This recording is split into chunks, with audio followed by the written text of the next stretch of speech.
सिरमौर जिला में शिलाई विधानसभा क्षेत्र के तहत खतवाड़ गांव खनन के चलते पिछले 3 दशकों से तिल तिल कर खाई की तरफ खिसकता जा रहा है। गांव के सैकड़ों बीघा जमीन और 6 मकान खाई में समा चुके हैं।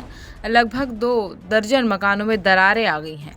इसी समस्या को लेकर खतवाड़ के ग्रामीण अपनी समस्या को लेकर उपायुक्त सिरमौर से मिलने पहुंचे। उसके बाद प्रेस वार्ता में बोलते हुए ग्रामीणों ने बताया कि लगातार खनन के चलते उनका गांव धीरे धीरे खत्म होता जा रहा है। इलाकों में 2 माइनिंग यूनिट हैं जो कि मलबे को नाले में फेंकते हैं, जिसके कारण उनका गाँव अब खत्म हो रहा है।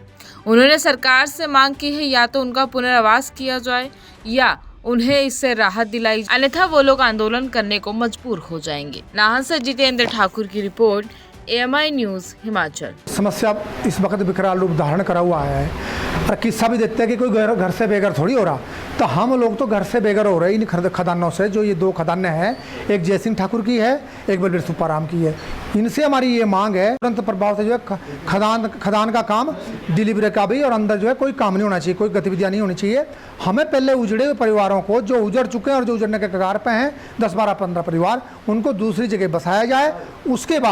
उसके बाद की बातें आती माइन चलाने की, तब क्या कहते हैं। और दूसरी बात, ये जो वर्तमान में नियम है, इस तरह तो हम सारा जो है हमारी कुछ भी वहाँ बचेगा नहीं 1-2 साल में। तो हमारा ये है कि हमें दूसरी जगह बसाया जाए, सुरक्षित जगह, मूलभूत सुविधाओं के साथ। 1-1, 2-2 विश्व के साथ नहीं हम परिवार पाल सकते। और दूसरी बात हमारी सर ये है कि अब यहाँ से मेरा DC साहब से बहुत करबद्ध प्रार्थना है कि उनको स्वयं मौके पे आना चाहिए देखने। अगर उनको लगेगा कि हमारी बातों पे दम नहीं है, सच्चाई नहीं है, तथ्यता नहीं है, सत्यता नहीं है, तो वे लोग दोबारा से हमें इस तरह कह दें कि भाई आप लोगों को कभी भी शिकायत नहीं आनी चाहिए, हम दोबारा कभी भी जीवन में शिकायत नहीं करेंगे। पर उनको हमारा करबद्ध निवेदन है, हम उजड़े लोगों का, हम दुखियारों का, हम बहुत कुछ खो चुके हैं वहाँ, और बहुत कुछ हमारा जो बच्चा खुचा है वो विदाओं पर लगा हुआ है, उनको आना चाहिए।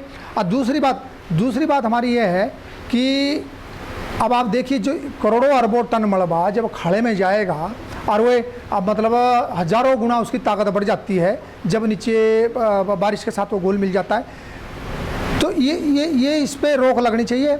और जो ये धमकियाँ देते हैं, उस धमकियों के ऊपर पुलिस प्रशासन को संज्ञान लेना चाहिए। हमारे लोग उठाव से बड़े खेत जिसमें हमारी 5-5, 6-6 बोरी, 7-7 बोरी गेहूं की होती थी, जो है वो सारे टूट रहे, अदरक होता था, हमारा ये होता था।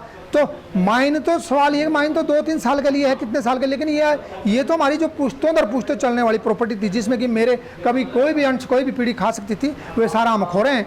और इन्होंने ऐसे रखे हुए अपने वहाँ, अब तो इन्होंने पटवारी भी रख ली अपने, जो बोलते हैं कि ऐसा बोलते हैं कि इसकी वैल्यूएशन इतनी है। अरे उसकी क्या वैल्यूएशन होती है? जहाँ जन्म लिया हमारे दादा परदादों ने, हमारे पुरखों ने जन्म लिया, उसकी क्या वैल्यूएशन आंक सकते हो आप?